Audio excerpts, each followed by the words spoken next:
Hollywood is crazy.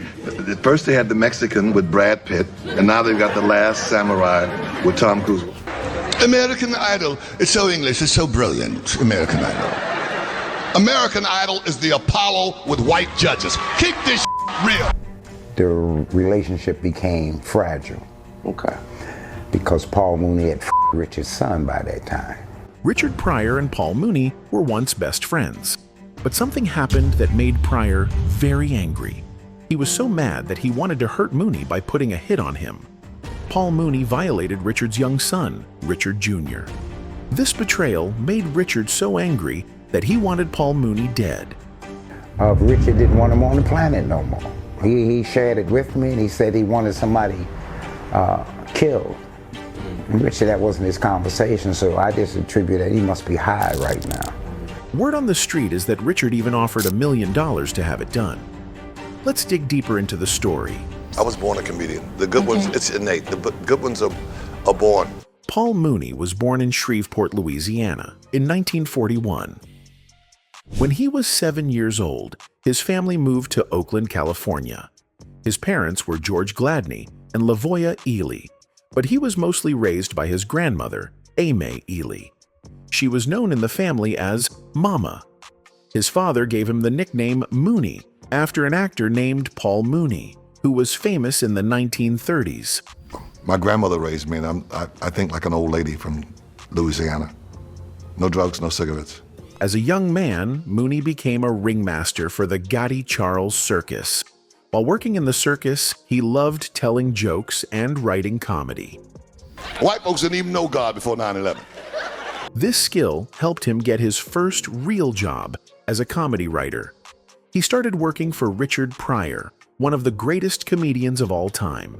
Mooney's childhood friends, Joe and Eddie, were the first to tell him about Richard Pryor. They had seen Pryor perform in New York and knew he was special. Police got a chokehold they use out here though, man. They choke niggas to death. That mean you be dead when they through.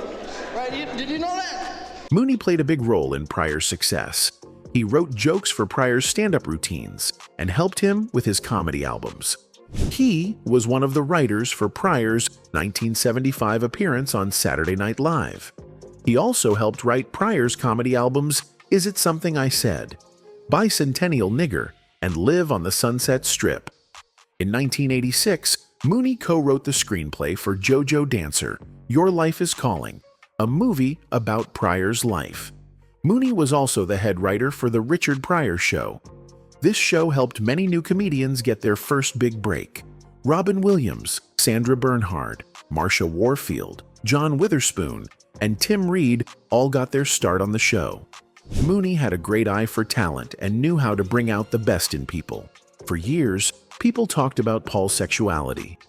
Rashawn Khan, who was Richard Pryor's bodyguard, once spoke about it in an interview. He said that Paul Mooney had been gay for a long time and never hid it from those close to him. I think if Paul Mooney would come out what the gay folks call come out of the closet. Rashawn shared a story about when he first met Paul. Richard Pryor introduced Paul to him, but he called him Paulette instead of Paul. Rashawn said he clearly heard it, but chose not to respond. Richard then repeated it, making it clear that he was calling Paul by a woman's name. Rashawn understood what Richard meant but didn't react. He believed Richard was making a joke, but at the same time, he was also revealing something about Paul's identity. Richard introduced him to me as Paulette, and he said, "This is Paulette," and I heard it clearly as Paulette. Paul never argued about being called Paulette. He accepted it because he knew who he was. Rashawn explained that Paul did not try to hide his sexuality from those who knew him. He was comfortable with himself.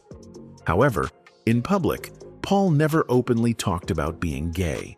He continued to do his comedy, and people focused more on his jokes than his personal life. Many people over the years wondered why Paul never officially came out. Rashawn believed that if Paul had openly said he was gay, he could have been an even bigger comedian. He thought Paul had the talent to be a strong voice for the LGBTQ community. He could have used his comedy to talk about the struggles that black gay men face. But instead, Paul kept it to himself. It's hiding in the closet like he's not. And I really thought he could be a voice for the LGBT, all the different alphabets, whatever it's called. Some people who watched Paul perform felt that there was something about him that he wasn't saying out loud. Rashawn said that some people saw his body language or the way he talked and felt like there was more to him than just the jokes. But in the black community, there is often pressure to hide certain things. Rashawn thought that maybe Paul felt this pressure and decided not to fully embrace that part of himself in public. Even though Paul never spoke openly about being gay, Rashawn said that it was clear to those who knew him. He believed that if Paul had come out, it wouldn't have changed the racism he faced as a black man. In fact, it might have made things harder for him, but at the same time, it could have made him a powerful voice for people who felt unseen. There was a time that Paul Mooney was Rich's friend. You know, I acknowledge that. Richard Pryor and Paul Mooney were close friends for a long time. They worked together, laughed together, and shared many memories. But their friendship ended when Richard found out that Paul Mooney had done something terrible. According to Richard's former bodyguard, Rashawn Khan, Paul Mooney violated Richard's young son, Richard Jr. This betrayal made Richard so angry that he wanted Paul Mooney dead. From JoJo Dancer on, the relationship became fragile. At first, Richard couldn't believe it, but as he thought about it more, his anger grew. He felt completely betrayed. Not only was Paul Mooney his friend, but he had also hurt his child. For any father, that is the worst thing that could happen. Richard did not take it lightly. He wanted revenge. Paul did what he did. It was a violation of friendship first, and then my son, you know. Rashawn Khan, who was close to Richard, said that Richard told him directly that he wanted Paul Mooney gone. Richard even talked about offering $1 million to have it done. At first, Rashawn thought Richard was just high. Richard had a history of using drugs, and sometimes he said things that didn't make sense. But when Rashawn asked him again later, Richard was completely serious. That's when Rashawn knew it was real. Richard didn't want him on the planet no more. He shared it with me, and he said he wanted somebody killed. Richard wasn't the kind of man to talk about killing people. So when he kept bringing it up, Rashawn knew how deeply hurt he was. He was not only angry, he was heartbroken. Someone he trusted had betrayed him in the worst way. Richard felt that Paul Mooney had taken advantage of his son and his trust. In Richard's mind, this was something that could not be forgiven. Rashawn said that Richard asked him if he knew someone who could do it. Richard was willing to pay $1 million, but Rashawn knew that some people would have done it for much less. He didn't want to be involved in something like that. He was not a killer, but he did know people who were. Even though Richard was serious, Rashawn did not go through with it. The only reason Paul Mooney is still alive today, according to Rashawn, is because something unexpected happened. Richard had a terrible accident. He caught on fire while using drugs, and that changed everything. He was badly burned and had to focus on recovering. His anger towards Paul Mooney took a back seat because he had bigger problems to deal with. If that accident had not happened, Rashawn believes Paul Mooney would not be alive today. It didn't happen because Richard caught on fire. Richard burned. And that's what saved Paul Mooney's life today, present day, is because Richard caught on fire. Years later, Richard Jr. found out that his father had known about what happened. When Rashawn told him, Richard Jr. cried. He had not realized that his father had wanted to do something about it. It was painful for him to hear, but at the same time, it showed him how much his father cared. Richard Pryor might not have been able to get revenge, but he never forgot what had happened to his son. At the 2005 BET Comedy Awards, comedian Paul Mooney made jokes about famous people. He had a part in the show called the Black People Wake Up Call Award. In this part, he joked about black celebrities who he thought were trying too hard to fit in with white people. I've been black too long. I'm going to China to get the operation. I can't be black no more. He said that no matter what they did, white people would still see them as the N-word. He made fun of Michael Jackson, Oprah Winfrey, Lil' Kim, and Diana Ross, but he focused on Diana Ross the most. The Coon Award. The first annual Paul Mooney. Mooney joked about Ross's arrest in 2002 for driving under the influence, DUI. He laughed about how she got caught and went to jail. People in the audience thought it was too much. He also made jokes about the death of Ross's ex-husband, Arna Ness Jr., who died in a mountain climbing accident in 2004. This upset many people, especially Tracee Ellis Ross, Diana Ross's daughter. She was at the show and felt embarrassed. She was so upset that she left the room. After the show, reporters asked Mooney if he thought he went too far. He said he didn't think so. He believed that if a celebrity does something crazy, comedians have the right to make jokes about it. He said that Diana Ross was the one who made a mistake by driving drunk, not him. He also pointed out that white comedians like Jay Leno and David Letterman make jokes all the time, but nobody gets mad at them. He felt he was being treated unfairly. Paul Mooney was a great comedy writer, but he was also very difficult to work with. When Dave Chappelle created Chappelle's show, he brought Mooney in to write and perform. Chappelle respected Mooney's talent and gave him freedom to do what he wanted, but Mooney's strong personality made things hard. He didn't like to be told what to do, and he didn't always get along with the team. Do you know in real life it was Hattie McDaniels? They wouldn't let Mammy go to the opening. Hollywood goes too far. But she's dead. Adorable. But she's dead. But everybody comes back. Everybody comes back to get their money. She came back as Oprah Winfrey to get her money. Even though he had funny and smart sketches like Negrodamus and Ask a Black Dude, things didn't last long. Can black guys jump high? Yeah, black people can jump high. You gotta jump. Gotta do something when you're running from the police. Mooney had always been known for his sharp humor. He was not afraid to say things that made people uncomfortable. Some jokes were so strong that the audience didn't always laugh. They would sit in silence because the truth hit too hard. Other comedians respected him, but he didn't always fit into big TV projects. Robert Townsend, another comedian, believed that Mooney's comedy was too deep for mainstream audiences. Mooney also had a habit of making things harder for himself. Comedian Aries Spears once shared a story about trying to get Mooney to write for Mad TV. If you the angry black man, they don't fuck with you. Case in point, Paul Mooney. This motherfucker's a legend. Everybody, y'all know Paul Mooney. This nigga wrote for Richard Pryor and Eddie Murphy. You a bad motherfucker when you writing for other bad motherfuckers. The producers asked Mooney if he was familiar with the show. Instead of being polite, Mooney said, "I've seen your show. All of you stole my material."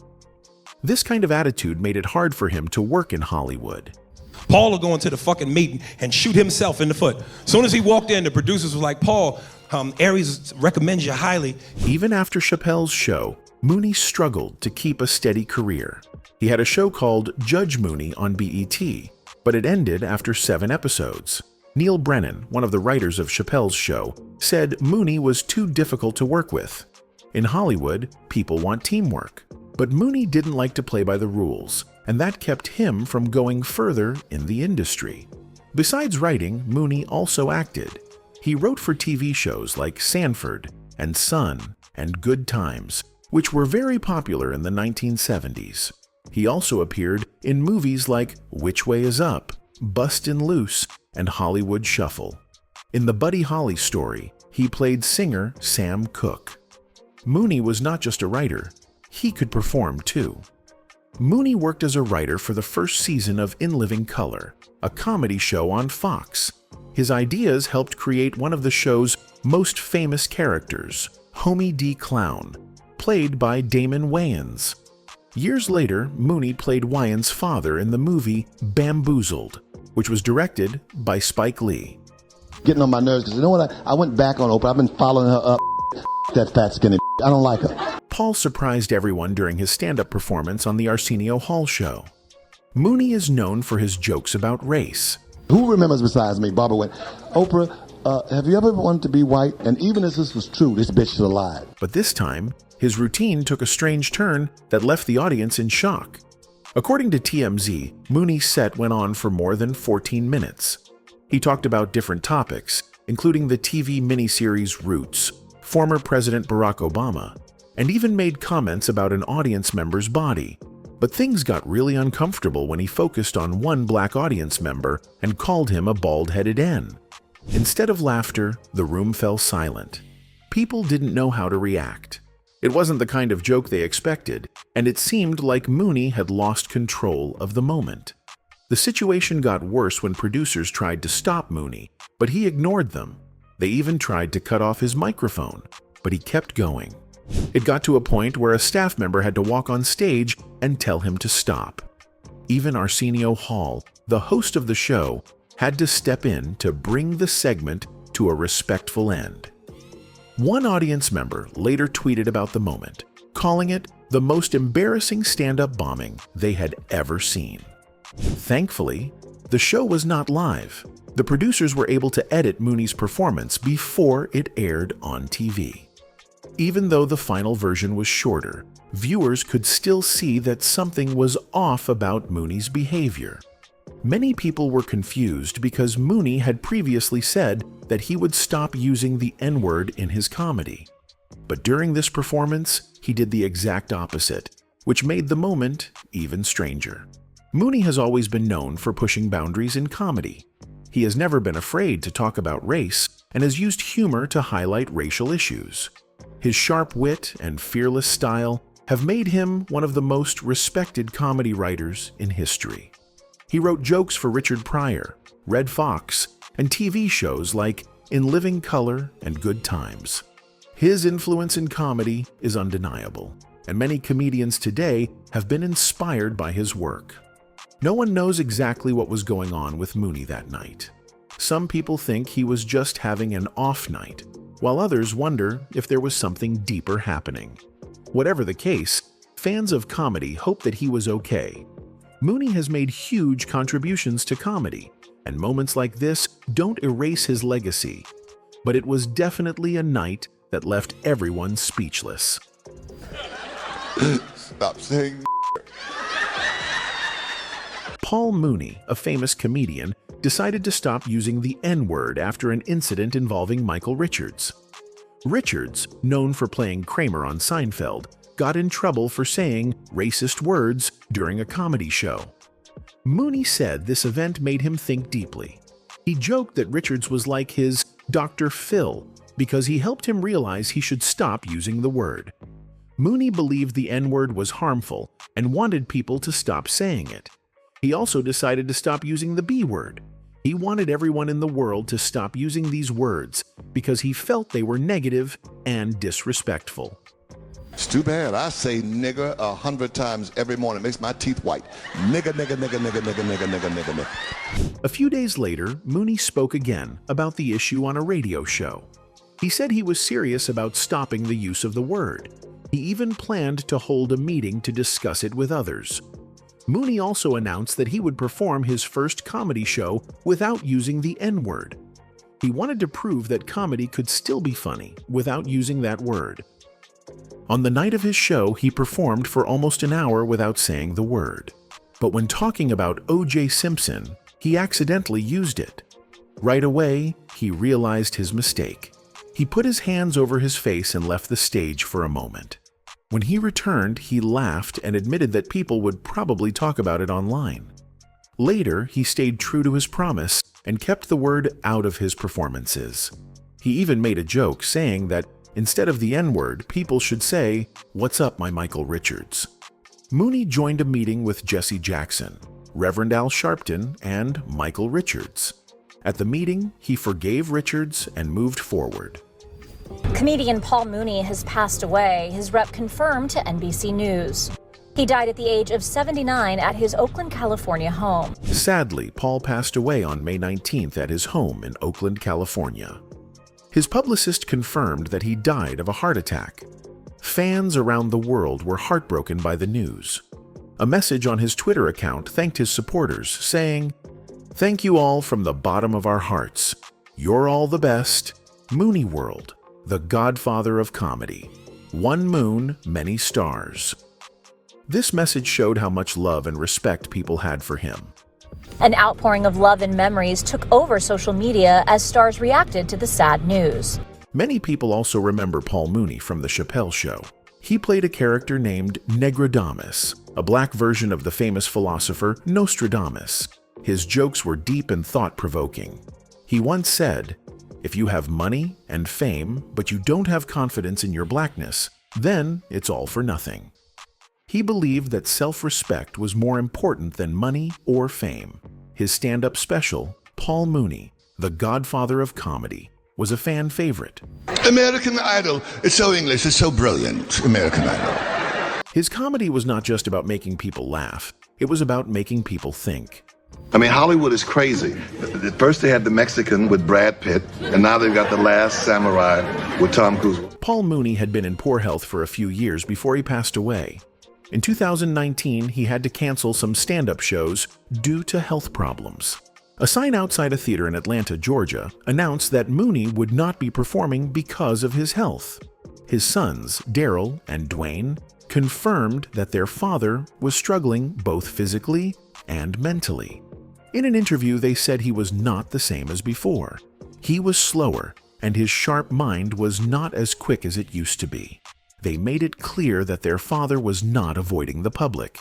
He was just too unwell to perform. When news of his death spread, many famous people paid tribute to him. Ava DuVernay, a well-known filmmaker, said that Mooney was a comedy giant. She remembered listening to his album RACE in college and said it changed the way she thought about comedy and freedom. She admired how he spoke openly and fearlessly about subjects that others found difficult to discuss. Viola Davis, an Oscar-winning actress, also honored him. She called him both funny and powerful. She was happy that she got to see him perform live and said she hoped he would bring laughter to the afterlife. Paul Mooney may not have been the richest comedian, but he never cared much about money. His net worth was around $500,000, but he believed money was not the most important thing in life. In an interview with NPR, he talked about his early struggles. He lived in a cheap apartment in Hollywood, where he shared space with others who were also trying to make it in the entertainment industry. People would sleep on the floor, in the bathtub, anywhere they could find room. He knew what it was like to be broke, but he never let money control him. Mooney once said, "People think you're crazy if you turn money down. People worship money, but money's an illusion. You never see a Brinks truck following a hearse." He believed that people put too much importance on wealth, but in the end, money could not go with them when they died. This attitude set him apart from many others in Hollywood. His career lasted for decades, and his work influenced many comedians. Besides writing for Richard Pryor, he also worked on The Patti LaBelle Show and Roseanne. In 2016, he acted in a movie called The Blacks. His ability to mix humor with deep social messages made him stand out. He was not just another comedian, he was a voice for truth. Paul Mooney's death was a big loss for the world of comedy. He was fearless, talented, and dedicated to his craft. He never held back his opinions, and he always spoke his mind. He made people laugh, but he also made them think. Even though he is gone, his influence will live on. His jokes, his words, and his fearless approach to comedy will continue to inspire future generations.